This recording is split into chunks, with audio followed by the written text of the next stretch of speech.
Hi hello friends, Charvi Sindhu ಕಿಚನ್ಸ್ಗೆ ಸ್ವಾಗತ. Hyderabad mutton pulao ಮಾಡೋದು ಹೇಗೆ ಅಂತ ನೋಡೋಣ ಬನ್ನಿ. ಮೊದಲಿಗೆ ನಾನಿಲ್ಲಿ ಮಟನ್ ತೊಗೊಂಡಿದ್ದೀನಿ. ಇದು ನಾಟಿ ಮಟನ್ನು. ಇದನ್ನೆಲ್ಲ ನೀಟಾಗಿ ತೊಳೆದು ಇಟ್ಕೊಂಡು ನಾನು ಇಲ್ಲಿಂದ ಅರ್ಧ ಕೆ ಅಷ್ಟು ಮಟನಲ್ಲಿ ಮಾಡ್ತಿರೋದು. ನೋಡಿ, ಅರ್ಧ ಕೆ ಜಿ ಮಟನ್ ತೊಗೊಂಡು ಸಪ್ರೇಟಾಗಿ ತೊಳೆದಿಟ್ಕೊಂಡಿದ್ದೀನಿ.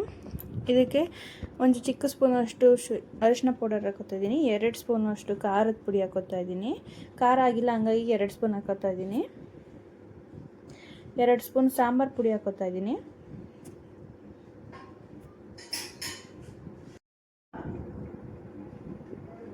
ನಾನಿಲ್ಲಿ ನೆಕ್ಸ್ಟ್ ಬಿರಿಯಾನಿ ಪೌಡರ್ ತೊಗೊಂಡಿದ್ದೀನಿ. ತೇಜು ಬಿರಿಯಾನಿ ಪೌಡರ್ ತೊಗೊಂಡಿದ್ದೀನಿ. ಇದರಲ್ಲಿ 1 ಸ್ಪೂನ್ ಅಷ್ಟು ಬಿರಿಯಾನಿ ಪೌಡರ್ ಹಾಕೊಂಡ್ರೆ ಸಾಕು.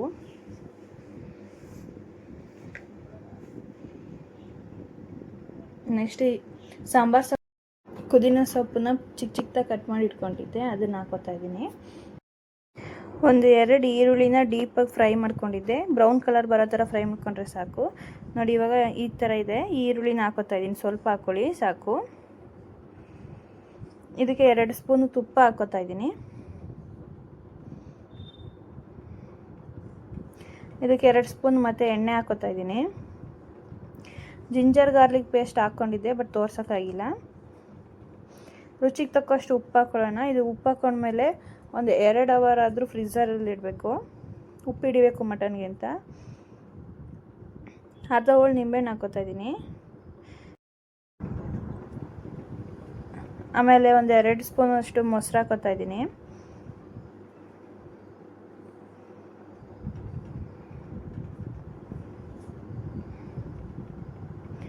ಇವಾಗ ನೀಟಾಗಿ ಮಿಕ್ಸ್ ಮಾಡ್ಕೊಳ್ಳಿ.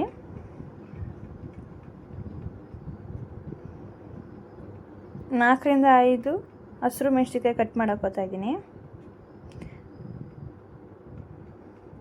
ಖಾರ ಪುಡಿ ಹಾಕಿದ್ದೀವಲ್ಲ, ಹಂಗಾಗಿ ಸಾಕು. ಇಷ್ಟು ಚಿಲ್ಲಿ ಪೌಡರ್ ಹಾಕಿರೋದ್ರಿಂದ 4ರಿಂದ 5 ಮೆಣಸಿನಕಾಯಿ. 2 ಅವರ್ ಫ್ರೀಝರಲ್ಲಿ ಇಟ್ಟಿದ್ದೆ. ನೋಡಿ, ಈ ಥರ ಆಗಿದೆ. ಇವಾಗ ಒಂದು ಕುಕ್ಕರ್ ತೊಗೊಂಡು ಒಂದು 3ರಿಂದ 4 ಸ್ಪೂನ್ ಎಣ್ಣೆ ಹಾಕೋತಾ ಇದ್ದೀನಿ.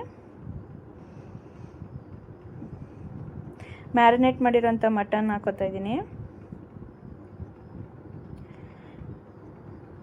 ಈಗ ಇದನ್ನು 3ರಿಂದ 4 ವಿಶಿಲ್ ಹಾಕಿಸ್ಕೊಂಡು ಸಾಕು. ನಿಮ್ಮ ಮಟನ್ ಬೆಂದಿರೋದ್ರ ಮೇಲೆ ಡಿಪೆಂಡು. ಈಗ ತುಂಬ ಸಾಫ್ಟಾಗಿ ಬೇಯಿಸಬೇಕು ಮಟನ್, ಹಂಗಾರೆ ಚೆನ್ನಾಗಿರುತ್ತೆ. ಹಾಗಾಗಿ 3ರಿಂದ 4 ವಿಶಿಲ್ ಹಾಕೋತಾ ಇದ್ದೀನಿ. ಸ್ವಲ್ಪ ರುಚಿಗೆ ತಕ್ಕಷ್ಟು ಉಪ್ಪು ಹಾಕೊಳ್ಳಿ. ಆಲ್ರೆಡಿ ಉಪ್ಪು ಹಾಕಿದ್ದೀವಿ, ಜಾಸ್ತಿ ಉಪ್ಪು ಹಾಕೊಳ್ಳೋಕೆ ಹೋಗ್ಬಿಡಿ. ಇದು ನೆಕ್ಸ್ಟ್ ಈ ಕಡೆ ರೈಸ್ ಮಾಡ್ಕೊಳ್ಳೋಣ. ಸ್ವಲ್ಪ ಮೊದಲು ತಪ್ಪಲಿಗೆ ನೀರು ಹಾಕ್ಕೊಂಡು ಇದನ್ನು ತಪ್ಪಲಿಲ್ಲೇ ಬೇಯಿಸ್ಕೋಬೇಕು, ಕುಕ್ಕರಲ್ಲಿ ಹಾಕೋಂಗಿಲ್ಲ. ಪಲಾವ್ ಎಲೆ, ಮರಾಠಿ ಮೊಗ್ಗು, ಅನಾನಸ್ ಮೊಗ್ಗು, ಸೋಂಪು, 2 ಸ್ಪೂನ್ ಅಷ್ಟು ತುಪ್ಪ ಹಾಕ್ಕೊಂಡು, ಮತ್ತು ಕೊತ್ತಂಬರಿ ಸೊಪ್ಪು ಮತ್ತು ಪುದೀನೂ ಹಾಕೋತಾ ಇದ್ದೀನಿ ಸ್ವಲ್ಪ. ಈಗ ನೋಡಿ, ಒಂದು ಅರ್ಧ ಗಂಟೆ ಅಕ್ಕಿ ನೆನೆಸಿಟ್ಕೊಂಡಿದ್ದೆ, ಅದನ್ನು ಹಾಕೋತಾ ಇದ್ದೀನಿ. ಬಾಸ್ಮತಿ ಅಕ್ಕಿ ಯೂಸ್ ಮಾಡ್ತಾಯಿದ್ದೀವಿ ಇದಕ್ಕೆ. ಹೈದ್ರಾಬಾದ್ ಬಿರಿಯಾನಿ ಆಗಿರೋದ್ರಿಂದ ಬಾಸ್ಮತಿ ಅಕ್ಕಿನೇ ಯೂಸ್ ಮಾಡಬೇಕು. ನೀರು ಕುದ್ಮೇಲೆ ಅಕ್ಕಿ ಹಾಕೋತಾ ಇದ್ದೀನಿ. ಇದಕ್ಕೆ ಸ್ವಲ್ಪ ಉಪ್ಪು ಹಾಕ್ಕೊಳ್ಳಿ. ನೋಡಿ, ಅರ್ಧ ಬೆಂದಿದೆ. ಇಷ್ಟು ಬೆಂದಿದ್ರೆ ಸಾಕು, ಜಾಸ್ತಿ ಬೇಯಿಸೋಕೆ ಹೋಗ್ಬಿಡಿ, ಚೆನ್ನಾಗಿರಲ್ಲ. ಒಂದು ಅರ್ಧ ಲೋಟ ಅಷ್ಟು ಹಾಲು ತೊಗೊಂಡಿದ್ದೀನಿ. ಇದಕ್ಕೆ ಅರಿಶಿನ ಪೌಡರ್ ಹಾಕೋತಾ ಇದ್ದೀನಿ. ನಾನಿಲ್ಲಿ ಯಾವ ಕಲರ್ನೂ ಯೂಸ್ ಮಾಡಿಲ್ಲ, ಹಂಗಾಗಿ ಅರಿಶಿನ ಪೌಡರ್ ಯೂಸ್ ಮಾಡ್ಕೊಂಡು ಮಾಡ್ತಾಯಿರೋದು. ನೋಡಿ, ಈ ಥರ 4ರಿಂದ 5 ವಿಶಿಲ್ ಚೆನ್ನಾಗಿ ಬೆಂದಿದೆ. ಇದರಲ್ಲಿ ಸ್ವಲ್ಪ ಗ್ರೇವಿ ಎತ್ತಿಟ್ಕೋಬೇಕು. ಈಗ ಬೆಂದಿರೋಂಥ ಬಾಸ್ಮತಿ ಅಕ್ಕಿನ ಹಾಕೋತಾ ಇದ್ದೀನಿ, ಅನ್ನನ. ಒಂದು ಲೇಯರ್ ಈಗ ಅನ್ನ ಹಾಕ್ಕೊಳ್ಳೋಣ. ನೆಕ್ಸ್ಟ್ ಕಟ್ ಮಾಡಿ ಇಟ್ಕೊಂಡಿರೋಂಥ ಕೊತ್ತಂಬರಿ ಸೊಪ್ಪನ್ನು ಪುದೀನೂ ಹಾಕ್ತಾಯಿದ್ದೀನಿ. ಫ್ರೈ ಮಾಡಿ ಇಟ್ಕೊಂಡಿರೋಂಥ ಈರುಳ್ಳಿನೂ ಹಾಕೋತಾ ಇದ್ದೀನಿ.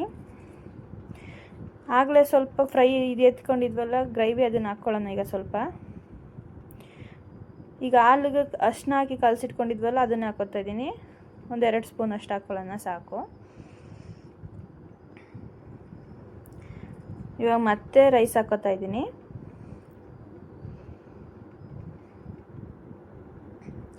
ಮತ್ತು ಕೊತ್ತಂಬರಿ ಸೊಪ್ಪು ಮತ್ತು ಪುದೀನ ಸೊಪ್ಪು ಹಾಕೋತಾ ಇದ್ದೀನಿ.